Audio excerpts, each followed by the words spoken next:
We are back again with another video of module 1, core course 3, and today we are going to discuss about Cromwell. After Charles's execution, a republic regime was established in England. The new rulers wanted the traditional dominance over Ireland. Oliver Cromwell went with a force and completed the reconquest in 1652. Charles the ফার্স্টের execution বা তার যে প্রাণদণ্ড সেটি দেওয়ার পরে ইংল্যান্ডের সমাজে politically একটি ডেমোক্র্যাটিক বা গণতান্ত্রিক একটি রেজিম বা বলতে পারা যায় যে একটা নতুন রাজত্বের অধিষ্ঠান ঘটে, প্রতিষ্ঠা হয়। যে নতুন রাজা ছিলেন বা শাসক ছিলেন, রাজা বলা যাবে না, ক্রমওয়েল নিজেই কখনো নিজেকে রাজা হিসেবে মানতে চাননি, বরং শাসক হিসেবেই তিনি বেশি খুশি ছিলেন। তিনি চেয়েছিলেন যে আয়ারল্যান্ডের ওপরে যে চিরাচরিত একটা ট্র্যাডিশনাল বলতে পারা যায় যে কাস্টম, তাদের ওপরে লিডারশিপ করার যে কাস্টম, সেই কাস্টমটাকে তারা চালিয়ে যেতে চান, তিনি চালিয়ে যেতে চান। 1662 সালে তাই আবার তারা পুনর্দখল করেন Ireland, Oliver Cromwell. By the instrument of government, Cromwell was installed as Lord Protector in 1653 of the new Commonwealth of England. Scotland and Ireland, he alone could summon Parliament and veto any of its acts and could dissolve it. Modern dictatorship started with him. He ruled England for 6 years. 6 বছর Oliver Cromwell শাসন করেছেন ইংল্যান্ডকে। তো সরকারি সাহায্যে তিনি Lord protector নামে 1653 সালে ইংল্যান্ডের যে কমনওয়েলথ, সেখানে নতুন কমনওয়েলথে যেখানে ইংল্যান্ড, স্কটল্যান্ড আর আয়ারল্যান্ডকে একসঙ্গেই যোগ করা হয়, সেখানে তিনি শাসনকার্য শুরু করেন। তিনি এমন ক্ষমতা বলে নিজেকে বলিয়ান করে রেখেছিলেন যে তিনি একাই তার যে গণপরিষদীয় যে ক্ষমতা বা ভেটোর মাধ্যমে কোনো প্রতিষেধ, নিষেধ, কোনো কিছু চালানোর কাজ, ক্রিয়া বা কোনো ঘটনা যেটা নিয়ে বিবাদ চলছে, সেইটাকে তিনি নিজেই চাইলে একাই তার ক্ষমতা বলে সমাধান করতে পারবেন। এক কথায় বলা যায় আধুনিক যে ডিকটেটরশিপ, একনায়কতন্ত্র, সেটি ক্রমওয়েলের মাধ্যমে শুরু হয় এবং তিনি ইংল্যান্ডকে 6 বছর ধরে শাসন করেছিলেন। Born at Huntingdon in 1599, Cromwell became a member of Parliament at 29. At 43, 1642, his military career began. He made his reputation in the cavalry in the Civil War. In the Long Parliament, he showed his interest in religious questions. 1599 সালে হান্টিংডনে ক্রমওয়েলের জন্ম হয়। তিনি 29 বছর বয়সে পার্লামেন্টের একজন সদস্য হন। 1642 সালে 43 বছর বয়সে তার যে মিলিটারি ক্যারিয়ার, মানে তার যে সেনা জীবন, সেটি শুরু হয়। তিনি শাসক হিসেবে শুরু করেন তার জীবন। আর তিনি সিভিল ওয়ারের সময় যে ক্যাভেলরি চার্জ ছিল, ক্যাভেলরি মানে বলা যায় যে ঘোড়ার পিঠে অশ্বারোহী যে সৈনিক দল, সেখানে তিনি নিজেকে এত ভালোভাবে নিজের সম্মান বা রেপুটেশন বজায় রাখেন যে তারপরে লং পার্লামেন্টের সময় তার প্রচুর খ্যাতি হয়। সিভিল ওয়ারের সময় তিনি যথেষ্ট মিলিটারি যে দক্ষতা, সেগুলো দেখাতে পেরেছিলেন। এছাড়া লং পার্লামেন্টের সময় তিনি ধার্মিক বেশ কিছু তার্কিক বিষয় নিয়ে নিজের ইন্টারেস্ট শো করেন, নিজের যে আগ্রহ সেটি প্রকাশ করেন। He said to his soldiers, তিনি তার যারা পথ অনুসরণকারী বা বলতে পারা যায় তার যে দলের সৈনিক, তাদের বলতেন, trust in God and keep your powders dry, ভগবানের ওপরে বিশ্বাস রাখো এবং নিজের যে গান পাউডার সেগুলোকে রেডি করে রাখো, শুকনো করে রাখো, যে কোনো দিন প্রয়োজন পড়তে পারে। ডোন্ট লেট ইট ওয়েট, ভিজতে দিও না, কেননা ভেজা গান পাউডার দিয়ে কখনো বন্দুক চালানো যায় না। সেই জন্যই সবসময় যুদ্ধের জন্য তৎপরতা রাখাটা অলিভার ক্রমওয়েলের কাছে খুব গুরুত্বপূর্ণ একটি বিষয় ছিল। দো দ্য হেটেড রোমান ক্যাথলিক্স, এখানে হি হবে, though he hated Roman Catholics, he was large hearted and tolerant. তো যদিও তিনি রোমান ক্যাথলিকদের অপছন্দ করতেন, তবুও তিনি যে খুব সংকীর্ণ মনা ছিলেন তা নয়। তার বৃহৎ বড় হৃদয় ছিল এবং তিনি সহনশীল ছিলেন। He imposed a ban on all undesirable amusements, তার এত বড়ই হৃদয় ছিল যে তিনি কোনো রকমভাবে সমালোচনা নিতে পারতেন না, সে সাহিত্যের মধ্যে দিয়েই হোক বা কোনো ধরনের অ্যামিউজমেন্টের মধ্যে দিয়েই হোক। সেই জন্যই তার সময় থিয়েটার বন্ধ ছিল, কোনো রকম ধরনের নাটক দেখা, প্রকাশনা করা, নাটক লেখা বা সেটাকে কোনো রকমভাবে মঞ্চস্থ করা অপরাধমূলক হিসেবে ধরে নেওয়া হতো। তাই এগুলো আনডিজায়ারেবল অ্যামিউজমেন্ট, এমন কিছু চিত্তাকর্ষণকারী কাজ যেগুলো কোনো রকমভাবেই কাঙ্ক্ষিত নয়। In his reign, England colonized Jamaica in 1655. তার রাজত্বের সময়ই, তার শাসনকার্যের সময়ই ইংল্যান্ড জ্যামাইকাকে নিজের উপনিবেশ হিসেবে গ্রহণ করে 1655 সালে। The Parliament, in its humble petition and advice, requested him to take the title of the king, which he did not. He died in 1658. আমি একটু আগেই বলছিলাম যে তিনি নিজে কখনো রাজা হিসেবে পরিচিতি লাভ করতে চাননি, যদিও তাকে বারবার করে অ্যাডভাইস করা হয়, উপদেশ দেওয়া হয়, তাকে রিকোয়েস্ট করা হয়। তিনি শাসক হিসেবেই খুশি ছিলেন, তিনি কখনো রাজত্ব বা রাজা এই শব্দগুলো কখনো পছন্দ করতেন না। তিনি 1658 সালে মারা যান।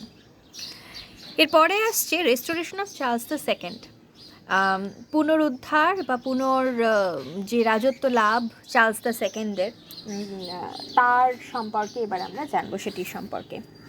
আফটার ক্রমওয়েলস ডেথ, অলিভার ক্রমওয়েলে মারা যাওয়ার পরে, his son Richard Cromwell became the next Lord Protector. So বংশানুক্রমিকভাবে অলিভার ক্রমওয়েলের পর রিচার্ড ক্রমওয়েল, তার সন্তান, তার ছেলে লর্ড প্রোটেক্টর হিসেবে তিনি ইংল্যান্ডের দখল নেন। But he was not fit to rule England, nor had he command on the soldiers. কিন্তু তিনি ঠিক পর্যাপ্ত পরিমাণে দক্ষ ছিলেন না তিনি ইংল্যান্ডকে শাসন করার জন্য।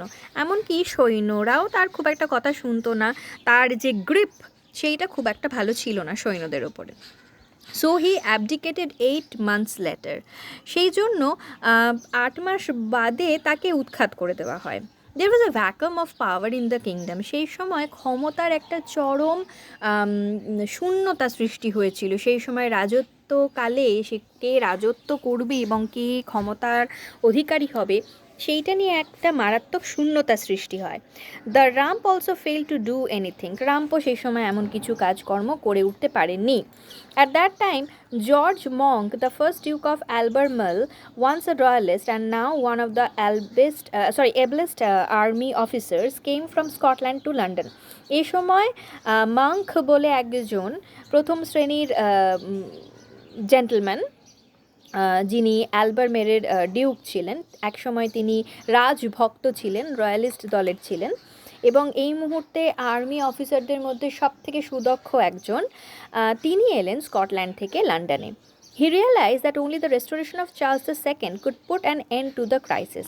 তিনি উপলব্ধি করতে পারেন যে এই সময় চার্লস দ্য সেকেন্ড যদি আবার রাজত্বে ফিরে আসেন, তাহলে হয়তো এই ইংল্যান্ডের শাসনকালে যে ভ্যাকামটা সৃষ্টি হয়েছে, যে শূন্যতা সৃষ্টি হয়েছে, যে ক্রাইসিসটা শুরু হয়েছে, যে অভাবটা শুরু হয়েছে, সেইটি হয়তো মুছে যেতে পারে। In 1660, Charles II became the king। 1660 সালে চার্লস দ্য সেকেন্ড রাজা হন এবং সেই জন্যই 1660-কে রেস্টোরেশন পিরিয়ডের সূচনা হিসেবে ধরা হয়। রেস্টোরেশন ঘটে এই সময়ে চার্লস দ্য সেকেন্ডের। With this monarchy was restored, Parliament returned, Catholicism was restored and drama was restored to the stage. You will learn more about this in a later course। এরপরে আরও বেশি জানা যাবে যখন রেস্টোরেশন কমেডি বা restoration period নিয়ে পড়াশোনা করা হবে। তো আমি একটু আগে বলেছিলাম, অলিভার ক্রমওয়েল বলেছিলেন কোনো রকম নাটক মঞ্চস্থ করা যাবে না, বিকজ সেটা একটা আনডিজায়ারেবল অ্যামিউজমেন্ট। তো এই সময় চার্লস দ্য সেকেন্ডের রাজত্ব ফিরে পাওয়ার সাথে সাথে আবার পুনরুদ্ধার করা গেল ইংল্যান্ডের সমাজে রোমান ক্যাথলিসিজম, তার কারণ চার্লস দ্য সেকেন্ড একজন রোমান ক্যাথলিক ছিলেন। আবার রেস্টোর হলো পার্লামেন্টের ক্ষমতা, তার সাথে সাথে সাহিত্য কর্ম সেগুলোও ফিরে এলো ইংল্যান্ডের স্টেজে। এরপরে আমরা যেটা নিয়ে ডিসকাস করব সেটা হলো religious condition of that particular age. In the previous section, we have noted how the issue of religion affected the administration. Had the gunpowder plot been successful, British history would be written in a different way.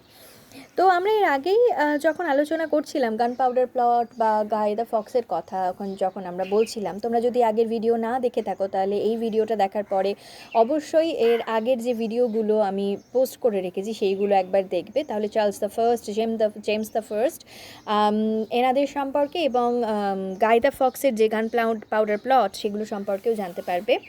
তো সবসময় নতুন নতুন video upload করলে যাতে তোমরা আরও বেশি করে ইনফরমেশন পাও, নোটিফিকেশন পাও, তাই চেষ্টা করে রাখবে সাবস্ক্রাইব করে রাখার, যাতে নোটিফিকেশন এলে পরে তোমরা বেল আইকনে ক্লিক করে রাখলে নোটিফিকেশন এলে বা নতুন ভিডিও এলে তোমাদের নোটিফাই করা হবে, জানানো হবে। সো রিলিজিয়াস কন্ডিশন সম্পর্কে আমরা আগেই জেনেছিলাম যে বিভিন্ন সময়ে রাজক্ষমতা আর ধর্মীয় ক্ষমতা, ধর্মীয় যাজক এবং রাজাদের মধ্যে যে একটা ক্ষমতার লড়াই সেটা সবসময় চলেই এসেছে। যদি আজকে গানপাউডার প্লট যেটা করা হয়েছিল উৎখাত করার জন্য রাজাকে, সেটা যদি সাকসেসফুল হতো তাহলে হয়তো ইতিহাস অন্যরকম হতো, তাহলে ইংল্যান্ডের ইতিহাস হয়তো আমরা এখন যেরকম পড়ছি বা যেরকম ছিল বলে আমরা ইতিহাসে জানি সেটা হয়তো সম্পূর্ণভাবে পরিবর্তিত হয়ে যেতে পারত। The relation between the church and crown and parliament were not happy once either in the Tudor times or it in the period of 1603 to 1660. The two contestants, the Catholics and the Protestants, were eager to control the king and the parliament. The Anglicans or the Armenians believed in the divine right of kings. In matters of church government, they were strong upholders of the power of the bishops. They wanted England to be a Roman Catholic country. এইবার বলছে যে church এবং রাজা এবং parliament এদের সঙ্গে সমস্যা সবসময় থেকেছে, এরা কখনো একে অপরকে নিয়ে খুশি ছিল না টিউডার যুগে, বা 1603 থেকে 1660 সাল যে সময়টা, সেই সময়ও তাদের মধ্যে খুব একটা ভালো সদ্ব্যবহার ছিল না। এই দ্বিরথ যে ঝামেলা, এই যে টু কন্টেস্ট্যান্ট ক্যাথলিক আর প্রোটেস্ট্যান্টদের মধ্যে, রাজা এবং পার্লামেন্টের মধ্যে, অ্যাংলিকান আর্মেনিয়ানদের মধ্যে, কে রাজার ওপরে বেশি ক্ষমতা থাকবে, না ভগবানের আসল যে ক্ষমতার অধিকারী, ভগবান যাকে পাঠিয়েছেন তিনি রাজা নাকি ধর্মযাজক, কার ক্ষমতা বেশি হবে, এই নিয়ে টানাপোড়েন সারাক্ষণ চলেছে। কখনো রাজা ক্ষমতায় এসেছে, কখনো বা ধর্মীয় যাজক ওপরে এসেছে। তো যাই হোক, they wanted England to be Roman ক্যাথলিকরা চাইতো যে সবসময় ইংল্যান্ড রোমান ক্যাথলিক হয়ে চলুক, তাদের স্বার্থ রক্ষা করা হোক। আবার the Puritans claim to be the pure Christians, আবার পিউরিটানরা বলতো যে না, আমাদের রক্ত বেশি বিশুদ্ধ, সুতরাং আমাদের ক্রিশ্চিয়ানিটির অধিকার যেহেতু আমাদের বেশি, আমরা যেহেতু বেশি শুদ্ধ রক্ত, তাই আমাদেরই হওয়া উচিত, আমাদের মতোই হওয়া উচিত ইংল্যান্ডের। They were from the middle as well as the lower social class. এবার উচ্চ শ্রেণী যারা, উচ্চ বর্ণ যারা, তারা রোমান ক্যাথলিক ছিলেন, যেমন রাজাদের বিভিন্ন পরিবার। এবার যারা একটু নিম্ন মধ্যবিত্ত বা মধ্যবিত্ত, তারা আবার পিউরিটানদের সাপোর্টার ছিলেন, তো তাদের সংখ্যা বেশি। They were not fully averse to pleasure, তারা সম্পূর্ণভাবে যে কোনো ধরনের আমোদ প্রমোদের বিরোধী ছিলেন তা নয়, but they united against Roman Catholicism. They looked upon the pope as antichrist, এখানে দ্য আছে, এটা দে হবে। তো তারা কি করেছিলেন না, রোমান ক্যাথলিকদের এগেনস্টে দাঁড়িয়েছিলেন এবং তারা মনে করতেন যে ক্রাইস্ট বিরোধী মতামত প্রকাশ করেন pope. They thought that a return to Roman Catholicism would be simply a religious catastrophe for England. তাই তাদের মতামত ছিল যে যদি রোমান ক্যাথলিসিজমে আবার ইংল্যান্ড ফিরে যায় তাহলে এটা একটা সর্বনাশা ঘটনা করবে, ক্যাটাস্ট্রফিক একটা ব্যাপার স্যাপার হবে। The Presbyterians also became a great force. এই সময় প্রেসবিটেরিয়ান যারা ওই প্রোটেস্ট্যান্টেরই একটা ভাগ, যারা কি করতেন না, সবসময় বলতেন যে গড আছে, গডের ওপরে বিশ্বাস রাখো, ক্রাইস্টের ওপরে বিশ্বাস রাখো, এই কথাগুলো যারা বলতেন, তো সেই প্রেসবিটেরিয়ানরা এরপরে বেশ ক্ষমতা লাভ করলেন। The Independents believed in the right of every man to think for himself. Puritans had some 170 sects after the Civil War, but all these different sects opposed the claims of bishop and priest to special powers. They made the Bible their rule of faith and conduct. Their opinions generally clashed with those of the crown, as we have seen in the cases of James I and Charles I. এবার বলছে যে প্রেসবিটেরিয়ানরা এটা মনে করতেন যে একজন ব্যক্তির নিজের সম্পর্কে ভাবার সম্পূর্ণ অধিকার রয়েছে, তিনি নিজের সম্পর্কে ভাববেন, ভালো মন্দ বিচার করবেন এবং তারা মনে করতেন যে বিশপ বা প্রিস্ট এনাদের কোনো স্পেশাল পাওয়ার আছে বলে আমরা মনে করি না, বরং বাইবেল, আমাদের যে ধর্মগ্রন্থ রয়েছে বাইবেল, সেইটিই হলো আমাদের আচরণগত দিক নির্দেশনার আসল আধার। আমরা কেমন হব, আমরা কেমন জীবনযাপন করব, আমাদের কীরকম হওয়া উচিত, কী মেনে চলা উচিত, কী মানা উচিত নয়, সব কিছু লেখা আছে আমাদের ধর্মগ্রন্থ বাইবেলে, বরং সেটাকেই মেনে চলা উচিত। তো আমরা এরকমভাবেই দেখতে থাকি যে এরপরেও চার্লস দ্য ফার্স্ট বা জেমস দ্য ফার্স্টের সময় যেরকম ধরনের এই ধর্ম নিয়ে সমস্যা চলছিল সেইটি টানাই চলতে থাকে। কখনো রোমান ক্যাথলিকরা পাওয়ারে বেশি আসে, কখনো প্রোটেস্ট্যান্টরা আসে, কখনো আবার সবাইকে পেছনে ফেলে রেখে সাধারণতন্ত্রভাবে প্রেসবিটেরিয়ান, যারা আরও বেশি প্রোটেস্ট্যান্ট কিন্তু একটু হলেও লিবারেল, তারা এগিয়ে আসে। তো এরকমভাবে ধর্ম নিয়ে বিভিন্ন ধরনের আলাপচারিতা এবং সমস্যা চলতেই থাকে। এরপরে আসা যাক, বলা হচ্ছে in 1650 an act has been pass to punish adultery with death. বলা হচ্ছে যে এরপরে 1650 সালে ব্যভিচার বা অনৈতিক কোনো নারী পুরুষের সম্পর্ক এইটি যদি স্থাপন করতে দেখা যায় তাহলে মৃত্যুদণ্ড পর্যন্ত হতে পারে, এরকম ধরনের নিয়ম নিয়ে আসা হয়। The religious condition in England from 1603 to 60 shows that no religious party group, Roman Catholic or Armenian or Presbyterian, except independents, had the spirit of tolerance. বলছে এটুকু দেখা গেছে 1603 থেকে 1660 পর্যন্ত যে ধর্মীয় সহিষ্ণুতা বা রাজনৈতিক সহিষ্ণুতা কারোরই ছিল না, না রোমান ক্যাথলিকদের, না আর্মেনিয়ানদের, না প্রেসবিটেরিয়ানদের। শুধু যারা ইন্ডিপেন্ডেন্ট একটু গোষ্ঠী ছিল তারা একটু হলেও মানে যারা স্বাধীন বক্তা যারা ছিলেন, যারা নিজেদের ধর্ম সম্পর্কে খুব একটা গোঁড়া ছিলেন না, তারা একটু হলেও সহনশীল আচরণ দেখাতেন। We also note that how the Presbyterians proclaimed the licensing order 1643 to gag all dissenting voices, against which Milton wrote Areopagitica to establish the freedom of expression. আমরা এটাও দেখতে পাই যে 1643 সালে ঠাট্টা করা বা কণ্ঠরোধ করা, মানে কোনো কিছু যে আমি স্যাটাইরিক কিছু একটা লিখব বা বলবো, সেইটির এগেনস্টে লাইসেন্সিং অর্ডার নিয়ে আসা হয় 1643 সালে। এবং বলা হয় যে কেউ ঠাট্টা করতে পারবে না, কেউ কাউকে মক করতে পারবে না, স্যাটায়ার করতে পারবে না, করলে দণ্ড দেওয়া হবে। আর এটির এগেনস্টেই মিল্টন, বিখ্যাত লেখক মিল্টন, যিনি প্যারাডাইজ লস্টের মতো বিখ্যাত লেখা লিখেছেন, তো তিনি অ্যারিওপ্যাজিটিকা লিখেছিলেন, যেখানে তিনি বলছেন ফ্রিডম অফ স্পিচ বা freedom of expression should be there. আমরা সাহিত্যিক, আমরা সাহিত্য নিয়ে চর্চা করি, আমরা সমাজে যেটি ঠিক সেটি ঠিক, যেটা ভুল সেটা ভুল, আমরা আমাদের মতো করে বিচার করি এবং সেটা জনমানুষের সামনে তুলে ধরার সম্পূর্ণ অধিকার থাকা উচিত, এবং সেইগুলো নিয়েই তিনি লিখেছিলেন। Milton was a Puritan, but this pamphlet has remained as an instance of an intellectual's love of liberty and freedom of expression for all countries and all times with a secular foundation. তো Milton এমনিতে Oliver ক্রমওয়েলের supporter ছিলেন, তিনি Puritan ছিলেন, যথেষ্ট গোঁড়া দিকেই তিনি ঝুঁকেছিলেন, কিন্তু তার সাথে সাথে তিনি যে অ্যারিওপ্যাজিটিকা লেখেন এবং তার মধ্যে দিয়ে এটি খুব স্পষ্টভাবে লেখেন যে তিনি আদতে একজন সাহিত্যিক। তো যারা সাহিত্যিক হয় তারা সবসময়, বা লেখক লেখিকা কবি, সবসময় তারা লিবার্টি, স্বাধীনতা এবং কথন বা লিখনের যে স্বাধীনতা সেইটিকে সবসময় প্রেফার করেন, এবং সেকিউলার ফাউন্ডেশন একটা ভিত্তি তিনি গঠন করে যান যেখানে ধর্মীয় কোনো রকম গোঁড়ামি থাকবে না, বরং একটা সর্বধর্ম সমন্বয়ের মধ্যে দিয়ে একটা এগিয়ে চলার বার্তা মিল্টন বারবার করে দিয়েছেন, যদিও তিনি ছিলেন পিউরিটান। এরপরে আসছে economic condition of that particular time, 1603 থেকে 1660 পর্যন্ত ইকোনমিক কন্ডিশন বা অর্থনৈতিক পরিস্থিতি কেমন ছিল। The economic condition of England in the year 1603 to 1660 was almost a continuation of the Elizabethan era. Agriculture, industry and commerce continued in the same manner. The companies founded in the reign of Elizabeth for trading to distant parts of the world grew in wealth and influence. The East India Company, founded by Elizabeth's Charter of 1600, held the monopoly among her subjects of trading with the East Indies. বলছে যে 1603 থেকে 1660 পর্যন্ত রানী Elizabeth the first তিনি যেরকম ধরনের রাজত্বকালের সূচনা ঘটিয়েছিলেন সেরকমই প্রায় চলতে থাকে। চাষবাস, ব্যবসা বাণিজ্য, অর্থনৈতিক দিক সমস্ত কিছুই প্রায় একই রকমভাবেই চলতে থাকে। কুইন এলিজাবেথ যে বিভিন্ন ক্ষেত্রে সম্পত্তি এবং তার যে প্রভাব তিনি ফেলেছিলেন, তিনি যে বিভিন্ন কোম্পানি ফাউন্ড করেছিলেন, সেগুলো যথা ক্ষমতা নিয়েই বিরাজ করছিল।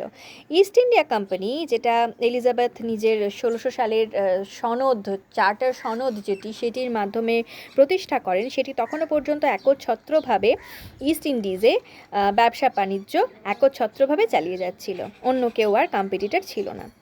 Under the early Stuarts, the company established small trading stations at Madras, at Surat of north of Bombay, and by 1640 in Bengal. London was the headquarters of the company. Charles I set up a second company for Indian trade, the Curtin Association, which affected English trade in the Far East at this time on the Long Parliament. But during the Protectorate, the old East India Company, with the help of Cromwell, re-established its connection with India. বলছে 1640 সালে Stewart বংশ যখন রাজত্ব করতে শুরু করে টিউডারদের বাদে, আমরা জানি এলিজাবেথ দ্য ফার্স্ট, আমরা এর আগের ভিডিওতেই জেনেছি যে স্টুয়ার্ট বংশের যিনি রাজা, শুরুর রাজা, শেষ রাজা টিউডার বংশের ছিলেন রানী এলিজাবেথ। তো জেমস দ্য ফার্স্টকে দিয়ে স্টুয়ার্ট বংশে স্টার্ট হয়। তো সেই সময়ে কি হয় না, মাদ্রাজে এবং বম্বের সুরাতে 1640 সালে বাংলায় একটি নতুন কোম্পানি স্থাপন করা হয়, লন্ডনে যার ছিল হেডকোয়ার্টার। চার্লস দ্য ফার্স্ট এটা সেট আপ করেছিলেন। তো চার্লস দ্য ফার্স্ট অবশ্য সেকেন্ড কোম্পানি স্থাপন করেন, সেইটির নাম তিনি দেন, যেটি ভারতবর্ষে ব্যবসা করবে, সেটির নাম দেন কার্টিন অ্যাসোসিয়েশন। এই কার্টিন অ্যাসোসিয়েশন এলো প্রথম প্রতিদ্বন্দ্বী যারা ইস্ট ইন্ডিয়া কোম্পানিকে টেক্কা দিতে শুরু করলো, এবং তার ফলে যে ভারতবর্ষ বা এশিয়ার যে জায়গাগুলোই এতদিন পর্যন্ত ইস্ট ইন্ডিয়া কোম্পানি একচ্ছত্রভাবে রাজত্ব করছিল, সেটা আর করতে পারেনি। কিন্তু এরপরে লর্ড প্রোটেক্টর অলিভার ক্রমওয়েল আসার পরে তার সাহায্যে আবার ভারতবর্ষের সঙ্গে পুনর্সংযোগ স্থাপন করে east India company. It happened to protect English trade and interest all over the world. Colonies were founded in Virginia, New England, and West Indian islands like Barbados. The slave trade, which Hawkins had begun with the Spanish colonies, now supplied cheap labor to Virginia and the English West Indian islands.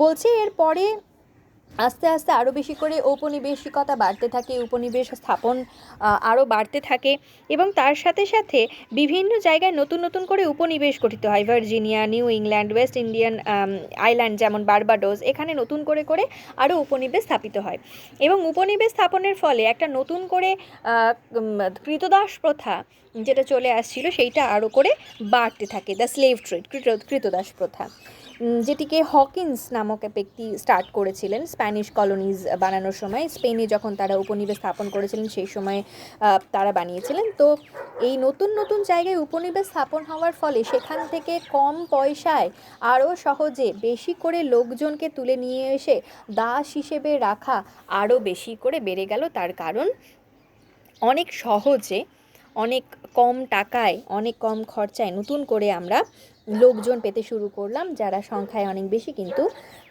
খুব গরিব তারা, এবং তাদেরকে খুব সহজেই বাজারে কেনাবেচা করা যায় মানুষকে। Population increase created severe economic problems and also a long-term price inflation.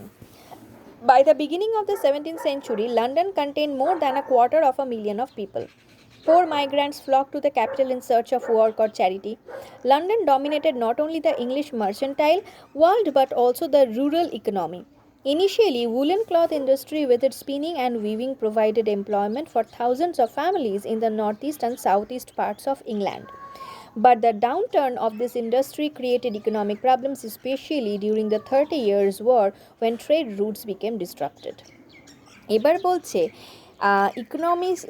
Economic যে এরিয়া ছিল সেখানে একটা বড় সমস্যা হলো মূল্যবৃদ্ধি, ইনফ্লেশন, আর প্রচুর পরিমাণে জনসংখ্যার বৃদ্ধি। 17th সেঞ্চুরির সময় লন্ডনে প্রায় 250,000 অফ পিপল, মানে 1 মিলিয়নের প্রায় অর্ধেকের অর্ধেক লোকজন সেই মুহূর্তে শুধু লন্ডনেই বসবাস করছে। London dominated not only the English, সেই সময় শুধুমাত্র লন্ডন ইংলিশ যে শহুরে কালচারের যে ব্যবসা সেইটাকেই ডমিনেট করতো তা নয়, প্রভাবিত করতো তা নয়, বরং যে রুরাল ইকোনমি, যে বিভিন্ন গ্রামের সাইডের গ্রামাঞ্চলের যে ইকোনমিক্যাল দিক, সেটাও লন্ডনের মধ্যে দিয়েই ডমিনেটেড হতো। প্রথম দিকে উলের তৈরি পোশাক বিভিন্ন যে নতুনভাবে বুনন হতো, নতুন করে চরকার মাধ্যমে কাটা হতো, সেগুলো খুব ভালো ব্যবসা চললেও পরের দিকে আস্তে আস্তে এই ব্যবসার অনেক ক্ষতি হতে থাকে। বিশেষ করে এই 30 বছর ব্যাপী যে যুদ্ধ চলতে থাকে, 30 ইয়ার্স ওয়ার, আমি এর আগের ভিডিওগুলোতেই এটা নিয়ে ডিসকাস করেছিলাম এবং বলেছিলাম যে গুগলে এটা সম্পর্কে আরেকটু বেশি করে দেখতে। আমি বলার পরেও আরও বেশি করে যদি জানার থাকে তাহলে জেনে রাখা ভালো, তাতে ইংল্যান্ডের ইতিহাস সম্পর্কে আরও বেটার ওয়েতে জানা যায়। তাই 30 ইয়ার্স যে ওয়ার, একটা যে ঠান্ডা যুদ্ধ চলতে থাকে 30 বছর ধরে, সেইটির ফলে আরও বেশি করে গ্রামাঞ্চলের এবং শহরের যে ইকোনমিক্যাল যে স্ট্যাটাস, সেটা আরও নামতে থাকে এবং সেটি প্রায় প্রায় হয়ে যায়। The rural economy was predominantly agricultural with mixed animal and grain husbandry. Systematic efforts to grow luxury market crops like wheat drove many smaller tenants from the land. বলছে যে গ্রামীণ যে অর্থনীতি সেটি মূলত কৃষি নির্ভর ছিল, আর অনেক ক্ষেত্রে অনেকে পশু চাষ করতেন বা বেশ কিছু শস্য চাষ করতেন। এবার গমের মতো যে সমস্ত লাক্সারি আইটেম, সেই লাক্সারি আইটেমগুলো চাষ করার ফলে, যেগুলো বেশ খরচা সাপেক্ষ, তার ফলে কি হলো, যারা ভাগ চাষি বা মুনিশ ছিল তাদেরকে অনেককে বড় বড় জমি থেকে উৎখাত করে দেওয়া হলো। তারা আর সেই টাকা পয়সায় গুলিয়ে উঠতে পারলো না, তাদের সেই পরিমাণ অর্থ নেই যে তারা এই ধরনের লাক্সারি আইটেম যেমন গম চাষ করতে পারবে, তার ফলে তাদেরকে জমি থেকে উৎখাত হয়ে যেতে হলো। So too did the practice of enclosure, which allowed for more productive land used by large holders at the expense of their poorer neighbors. এবার বলছে সেই সময় কি শুরু হলো, যে জমিপত্র ঘেরা দেওয়া শুরু হলো। এতদিন পর্যন্ত জমি পড়ে থাকতো, কিন্তু যাতে করে অন্য কেউ এসে আমার জমির দখল না নেয়, সেই জন্য জমিতে বেড়া দেওয়া শুরু হলো, যাতে গরিব প্রতিবেশীরা এসে আমার জমি দখল করে না বসে বা আমার জমি থেকে চাষবাস না শুরু করে। Harvest failures resulted in starvation rather than hunger. এত বেশি কৃষিকাজের যে ক্ষতি, তার ফলে শুধুমাত্র মানুষ ক্ষুধার্ত ছিল তাই নয়, দুর্ভিক্ষের সমানে অবস্থা হয়ে গিয়েছিল। তারা দিনের পর দিন অনাহারে জরাজীর্ণ অবস্থায় প্রায় দুর্ভিক্ষের সম্মুখীন হয়েছিলেন। In the middle of the century, rural economy recovered and entered a period of sustained growth. There was, however, no banking system nor any regular stock market.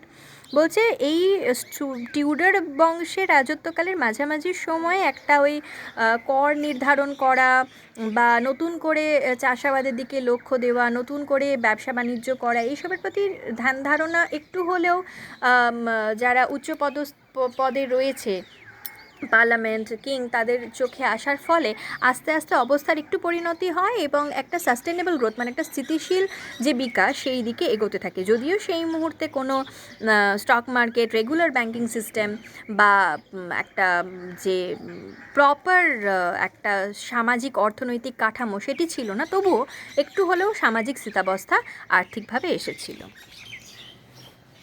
Social condition 1.15, সেই সময়ের সামাজিক কন্ডিশন কীরকম ছিল? English society was organised hierarchically both in the family and the state. বলছে যে একটি পরিবারে বা রাজা যেই হোক না কেন, যে কোনো রাজত্বের ক্ষেত্রে একটা অনুক্রমিক ব্যবস্থা চলতো, যে বাবার পরে বাবার ছেলে, তার ছেলের পরে তার ছেলে, এরকমভাবে তারা রাজা হবে এবং ক্ষমতা বা পরিবারের দখল লাভ করবে। Male domination was the rule. স্বাভাবিকভাবে পুরুষতান্ত্রিক সমাজ ছিল। The social hierarchy reflected gradation of wealth and responded to changes in the economic fortunes of individuals.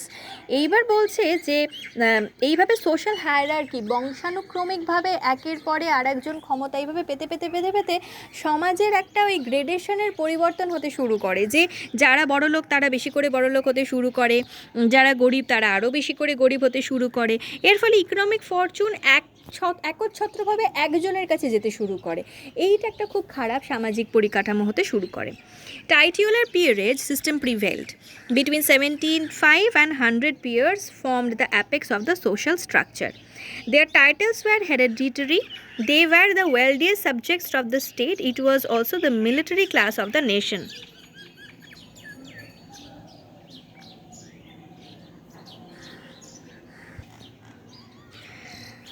এই সময় যে র্যাঙ্ক অর্ডার ছিল, যে টাইটিউরেজ পিয়ারেজের কথা বলছি, এটা এই 75 থেকে 100 পিয়ার্স পর্যন্ত চলতে থাকতো সোশ্যাল স্ট্রাকচারে, যে এরপরে ও, ওর পরে সে, এরকমভাবে বংশক্রমিকভাবে একটা অনুক্রমিক ওয়েতে নাম বা টাইটেল এটা চলতেই থাকে, যে এরপরে সে ডিউক হবে, তারপরে সে জেন্টলম্যান হবে। এই জেন্ট্রি সিস্টেমটা খুব খারাপভাবে এগিয়ে চলতে থাকে।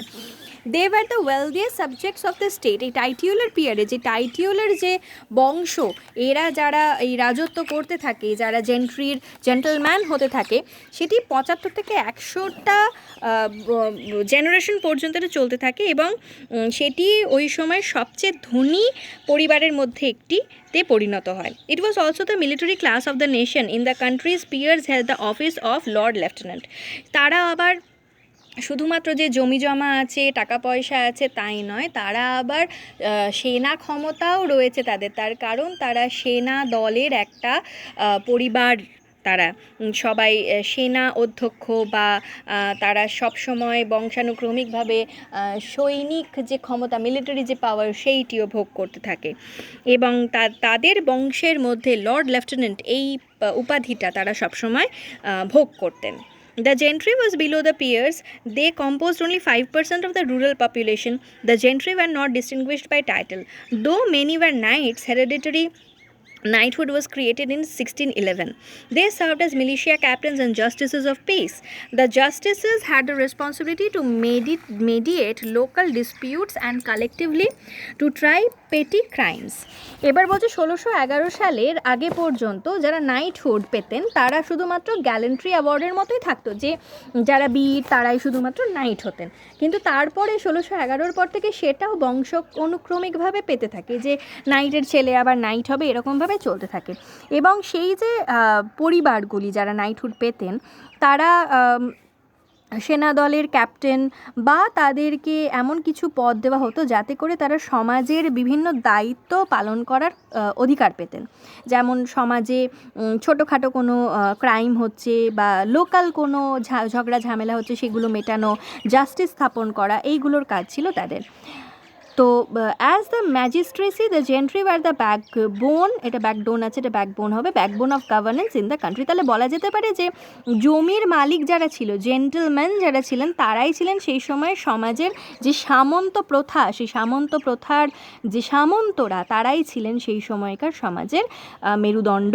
তাদের ওপরে নির্ভর করেই সমাজের আর্থিক এবং সামাজিক যে রীতিনীতি সেগুলো নির্ভর করতো। Beneath the gentry were the human. এছাড়া যারা জেন্টলম্যান, যারা সামন্ত বা যাদের টাকা পয়সা রয়েছে, জমি জমা রয়েছে, তারা ছাড়াও ছিল সাধারণ চাষি, human.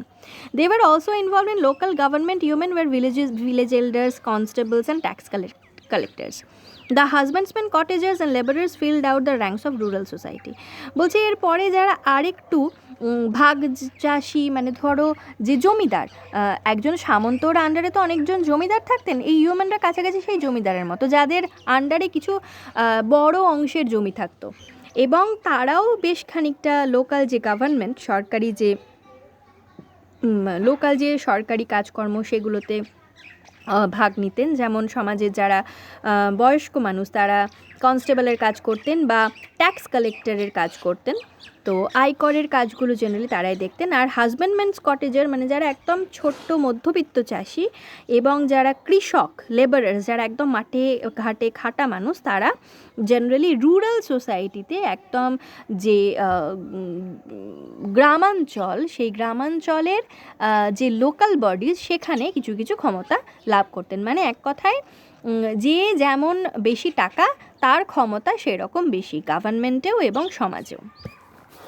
In towns, tradesmen and shopkeepers occupied the ranks below the ruling elites. They were called the middling sort and were active in civic and church affairs. They were also active participants in urban politics. এবার বলছে যে এত গেল গ্রামের দিক। এবার শহরে যারা দোকানদার বা যারা সাধারণ ব্যবসাদার, তারা আবার যারা রাজা বা শাসক শ্রেণী, তাদের থেকে নিচু শ্রেণীতে বিলং করতেন। তো তাদেরকে বলা হতো মিডলিং সর্ট, বা এমন কিছু মানুষ যারা যে সিভিক বা ধর্মীয় যে চার্চ অ্যাফেয়ারগুলো হচ্ছে, যেগুলো সাধারণ মানুষ ঘটিত যে সমস্যাগুলো, বা ধর্ম নিয়ে যে সমস্ত সমস্যাগুলো, চার্চ নিয়ে, সেই সমস্ত যে আরবান পলিটিক্স মানে শহরাঞ্চলের যে রাজনীতি সেইগুলোতে তারা সক্রিয়ভাবে অংশগ্রহণ করতেন। Social hierarchy and the government were closely connected. Rank, status, and reputation were the criteria that enabled members of the local elite to serve the crown either at the court or the countries. Most of the aristocracy and gentry were the king's own tenants who had to serve by joining military or collecting taxes or holding local officers. এবার বলছে সামাজিক যে অনুক্রমিক ব্যবস্থা সেটি সরকারকে বিভিন্ন রকমভাবে সাহায্য করতো, সেই জন্য সরকারের সঙ্গে এই সোশ্যাল হায়ারার্কি বা সামাজিক অনুক্রম ব্যবস্থা খুব ওতপ্রোতভাবে জড়িত ছিল। তোমার যে সম্মান, স্টেটাস, র্যাঙ্ক সব কিছুই তোমার যে এলিট গোষ্ঠী সেইটার ওপরে নির্ভর করেই গঠিত হতো। হয় তুমি রাজাকে সাহায্য করো, বা তুমি বিচারপতিদের সাহায্য করো, বিচার কার্যে সাহায্য করো, বা তুমি দেশকে সাহায্য করো, তোমাকে সাহায্য করতেই হবে। তোমার যদি মিলিটারি পাওয়ার থাকে তাহলে দেশকে শাসন করতে সাহায্য করো, নাহলে রাজাকে সাহায্য করো, আর না হলে তোমার ধর্মীয় দিকে তুমি সাহায্য করতে পারো, বা বিচার বিভাগীয় ব্যাপারে তুমি সাহায্য করতে পারো। বলছে most of the aristocracy and gentry, বেশিরভাগ ক্ষেত্রেই জমি জমার মালিক কারা থাকতেন বা অভিজাত বংশ কারা ছিলেন, যারা রাজার কাছের লোক, রাজার আত্মীয় বা রাজার সভাসদ বা পরিবার, যারা পৃষ্ঠপোষকতা পেতেন তারাই ছিলেন aristocratic family. The king could not abridge the laws and customs of England nor seize the persons or property except in cases of emergency. এটা প্রপারলি হবে না, প্রপার্টি হবে। বলছে রাজা নিজের থেকে কখনো কোনো জমি বা মানুষকে বা কোনো ইয়েকে শাস্তি দান করতে পারেন না, ক্রিমিনালকে। আবার তিনি কোনো রকমভাবে জমি বা নতুন কোনো রীতিনীতি বা ল বানিয়ে বা ছোট করে কাটল করে দেওয়ার ক্ষমতাও রাজা রাখতেন না। The king had a court, a floating body of royal servants, office holders and place seekers. কিছু সুযোগ সন্ধানকারী, কিছু সাধারণ অফিসের কর্মচারী, কিছু রাজার যারা ভৃত্য, তাদেরকে নিয়ে একটা সদা পরিবর্তনশীল একটা গভর্নিং বডি, একটা কোর্ট, একটা জাস্টিস এরিয়া রাজার ছিল। Most of the aristocracy obtained lucrative posts of becoming fortune seekers. মানে বেশিরভাগই অভিজাত বংশে যারা ছিল তারা ওই সম্পত্তির লোভেই বিয়ের বন্ধনে আবদ্ধ হতো বা রাজার কাছে এসে পড়ে থাকতো। Members of the elite who were educated at universities and the law courts made ground tours of Europe where they studied language and literature. Some of them entered into royal service not by their merit but by patronage of family members and connections. বলছে এছাড়াও আরেক দল মানুষ ছিলেন যারা উচ্চশিক্ষিত ছিলেন, যারা ইউনিভার্সিটি বা বিভিন্ন জায়গা থেকে পড়াশোনা করে এসেছেন। তো পড়াশোনা করে এসে তারা আবার এক জায়গায় স্থির থাকতেন, তারা সারা ইউরোপ ঘুরে বেরোতেন, এবং এই ইউরোপ ঘুরে বেড়ানোর জন্য তারা কি করতেন, বিভিন্ন জায়গায় লিটারেচার, ল্যাঙ্গুয়েজ, ভাষা, সাহিত্য এগুলো নিয়ে চর্চা করতে থাকতেন। কিন্তু তাদের ক্ষমতা বলে কখনো কোনো রাজার জায়গায় রাজার কাছে স্থান পেতেন না, বরং তাদের পারিবারিক ক্ষমতা, পারিবারিক যে কানেকটিভিটি সেই সবের জোরে তারা বিভিন্ন সময় রাজার পৃষ্ঠপোষকতা লাভ করতেন, এবং তার ফলে তারা মেরিটের মাধ্যমে বিভিন্ন জায়গায় পড়তে যেতেন বা চর্চা করতে যেতেন, বিদ্যা চর্চা করতেন তেমন নয়, বরং পারিবারিক জোরেই তারা এগুলো করতে পারতেন। The king opposed the Privy Council with members belonging to his court. There was no fixed limit of members of it. The Lord Treasurer, who outsaw revenue, the Lord Chancellor, who was the Crown's chief legal officer, and the Lord Chamberlain, who was in charge of the king's household, obviously belonged to it. The Privy Council advised the king on foreign and domestic policy. Naturally, the Privy Councillors had to be very respectable, reliable, and responsible persons. They had to keep in the mind the interest of center and the localities as well. রাজা এই privy কাউন্সিলটাকে তিনি একেবারেই পছন্দ করতেন না, এবং তিনি কোনো রকমভাবে এটাই মতামত দিতেন না। প্রিভি কাউন্সিল মানে এক কথা বলা যায় গণপরিষদ। তো রাজার কিছু ফিক্সড মেম্বার ছিলেন, যেমন লর্ড ট্রেজারার, তার কাজ ছিল বিভিন্ন জায়গা থেকে কর আদায় করে নিয়ে আসা। লর্ড চ্যান্সেলর, তার কাজ ছিল যে লিগাল অফিসার, রাজার যে চিফ লিগাল অফিসার তিনি হবেন লর্ড চ্যান্সেলর। লর্ড চেম্বারলেন তিনি রাজার যে বিভিন্ন হাউস হোল্ড অ্যাক্টিভিটি, মানে কে খাবে, কে আজ আসবে, কে আমন্ত্রিত, কে নিমন্ত্রিত, কী হবে না হবে সমস্ত কিছু নিয়ে, মানে বলতে পারা যায় রাজার প্রথম স্ত্রী বলা যেতে পারে, মানে এমন একজন কর্মচারী যে কিনা রাজার স্ত্রীর ভূমিকা নেভায়। তো সেই ধরনের একজন মানুষ। তো ন্যাচারালি বলছি যে রাজার যখন এরকম ধরনের লোক আছে, তাহলে প্রিভি কাউন্সিল বা গণপরিষদ হলে পরে রাজাকে ফরেন আর ডোমেস্টিক পলিসিতে তারা জ্ঞান দেবে, বৈদেশিক আর যে আভ্যন্তরীণ পলিসি আছে সেইগুলো নিয়ে। Naturally the privy councillors had to be very respectable. এবার প্রিভি কাউন্সিলের গণপরিষদের লোকজনকে স্বাভাবিকভাবেই একজন রেপিউটেড, রেসপেক্টেবল এবং বিশ্বস্ত লোকজন হতে হবে। তো সেই জন্যই রাজা প্রিভি কাউন্সিলটাকে গণপরিষদ হিসেবে কখনো মানে স্থান দিতে চাইতেন না। তিনি চাইতেন আমার পরিচিত লোকজনের মধ্যে থেকেই হোক, সাধারণ মানুষ থেকে, ইলেক্টেড মানুষজন এসে আমাকে সার্ভ করবে, তাদেরকে আমি ঠিক বিশ্বাস করতে পারবো কি পারবো না, বা তারা সেই রকম মর্যাদা সম্পন্ন বা সমান গুরুত্বপূর্ণ লোকজন হতে পারবে কি না তারও নেই ঠিক, সেই জন্য রাজা চাইতেন না। The same hierarchy was also found in the composition of the parliament, comprising of the kings, lords and commons. Every peer of the realm was personally summoned to sit in the House of Lords. The House of Commons was composed of representatives selected from the countries and barons of the nation. It borrows na barons. Selection of the House of Commons was a mark of distinction. Very few members of the House of Commons were selected competitively. The MPs served the dual function of representing the views of the localities to the king, who alone could summon the parliament, and of representing the views of the king to the localities. There were very often clashes between the king and the parliament, and yet all members of the royal government had the responsibility of enforcing the laws created at Westminster. Most parliaments were summoned to provide revenue in times of emergency, usually for defense. বলছি এর পরেও আমরা অনুক্রমিক ব্যবস্থা দেখতে পাই কোথায় না পার্লামেন্টে। তো পার্লামেন্টে কীরকম ধরনের ভাগ ছিল, প্রত্যেককেই ডাকা হতো, যেখানে house of kings, house of lords আর হাউস অফ কমন্স ছিল। সাধারণ মানুষের জন্য হাউস অফ কমন্স, যেখান থেকে জেন্ট্রি থেকে যারা আসতেন, যারা লর্ড, যারা ব্যারন্স, তারা হতেন হাউস অফ লর্ডে, আর কিং মানে হচ্ছে রয়্যাল ফ্যামিলি থেকে যারা বিলং করতেন তারা। এইবার বলছে যে হাউস অফ কমন্স মানে হচ্ছে সাধারণ মানুষ কয়েকজনকে বেছে নিয়ে ভোট দিয়ে তাদেরকে জিতিয়ে তাদেরকে রিপ্রেজেন্টেটিভ বানাতো। তারা বিভিন্ন ছোট ছোট গ্রাম অঞ্চল, বিভিন্ন দেশের ছোট ছোট প্রান্ত থেকে আসতো। আর হাউস অফ কমন্সের মার্ক ডিস্টিংশন ছিল, আলাদা আলাদা করে ভাগ করা ছিল। হাউস অফ কমন্সের খুব কম লোকই কম্পিটিশনের মাধ্যমে জিতে তারা কি করতে পারতেন, যে এমপি হিসেবেও সিলেক্টেড হতে পারতেন। আর এই এমপিরা হচ্ছে একমাত্র ব্যক্তি যারা উভয় প্রকারের ক্ষমতা লাভ করতেন, যারা রাজার কথা সাধারণ মানুষের কাছে এবং সাধারণ মানুষের কথা রাজার কাছে পৌঁছানোর ক্ষমতা রাখতেন। মাঝে মধ্যেই পার্লামেন্ট এবং রাজার মধ্যে সমস্যা হতো, তবুও যাই হোক সবাই একসঙ্গে মিলে বিভিন্ন সময় পার্লামেন্টারি যে পরিষদগুলো সেগুলো ডাকতেন। তার কারণ বিভিন্ন সময় সৈন্য সামন্তের খরচা চালানোর জন্য, সামরিক খরচা চালানোর জন্য অর্থের প্রয়োজন হতো, আর সেই আর্থিক এমার্জেন্সি বা সংকটপূর্ণ সময়ে পার্লামেন্ট ডাকাটা মেনলি হতো আর্থিক সহায়তা দানের জন্য বা বিভিন্ন জায়গা থেকে কর আদায় করার জন্য, যাতে করে সেই আদায়কৃত টাকা বা কর দিয়ে সামরিক কাজকর্ম চালানো যায়। এই পর্যন্ত রইল সিসি 3 কোর্স 3 মডিউল 1 এর ইউনিট 1। Thank you.